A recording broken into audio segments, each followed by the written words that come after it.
Welcome back to Cliff's Corner. In this episode, Cliff shows us how to rig a rainfly. Rigging the rainfly. We're going to learn two ways to rig a rainfly. The first method, which I call the meat and potatoes rig, is the one that you're going to use most of the time. It's stable in high winds. Indeed, I've had this particular rig stable in measured winds of 50 miles an hour. And it goes up fast. Two people ought to be able to set up a meat and potatoes rig in 3 or 4 minutes.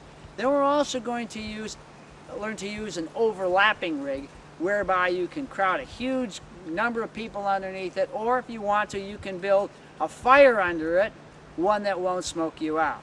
But first of all, it bears saying a few words about the actual design of the tarp itself. In order to do any type of multiple rigs, the farther you get away from a rectangular design, the more difficult life becomes. There are all sorts of special purpose tarp designs, but most of them allow just one style of rigging.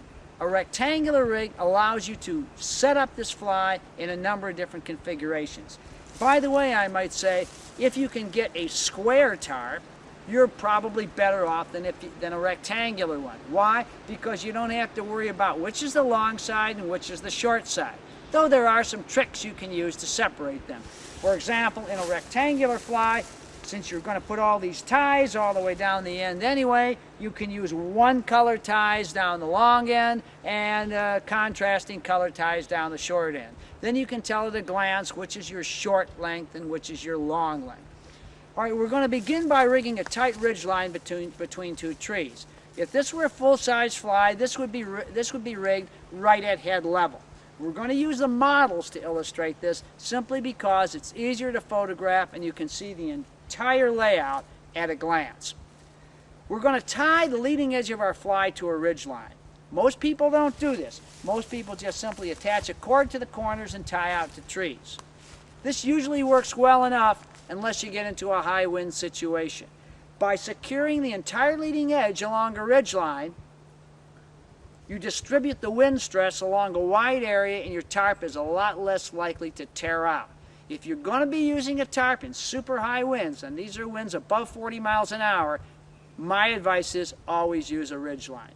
Let's secure the leading edge now to the ridge line. Remember, I suggested that you attach approximately pairs of 10-inch cords to every storm loop along the hem of your fly. Here's why. We don't want to be attaching cords at this point right now. I'm going to wind these cords in opposite directions around my main line. As all I'm doing here is adding some physical stress along this line so that the cords can't slip inward. Produces enough friction to keep the system from moving. And I will just tie this off just like I'm tying my shoes with a simple bow. I now go to the other end of the fly and do the same thing. As tight as I can. Really wail on it. Then I'm going to go around and around and around in opposite directions, taking 5 or 6 loops around the main line, tying this off again like I'm tying my shoes. The rest of the lines, these simply would just tie up, again, simple overhand bow, just like you're tying your shoes. We'll just tie these up quickly, simple bow, that's all you need. And remember, as all a bow is a quick release overhand knot. That gives you 2 ends to pull on. Admittedly, some of the techniques you've seen in this video clash with accepted ways. Good. Old ideas, bad old ideas die hard. Remember that when your camping friends question your new ways. The bottom line is that these methods work everywhere, anywhere, every time. I guarantee it. May the wind be at your back as you explore new places. And may you care enough to preserve the wild and wilderness for all who follow. Thank you for watching Cliff's Corner. If you would like to see more content by Cliff, please subscribe to my channel. If you would like to purchase the Forgotten Skills video, go to Cliff's website, cliffcanoe.com. Or scan this QR code to go directly to Cliff's site.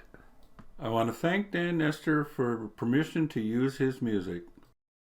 Stay tuned for more episodes from Cliff as he shares his tips to help make your camping experience more enjoyable.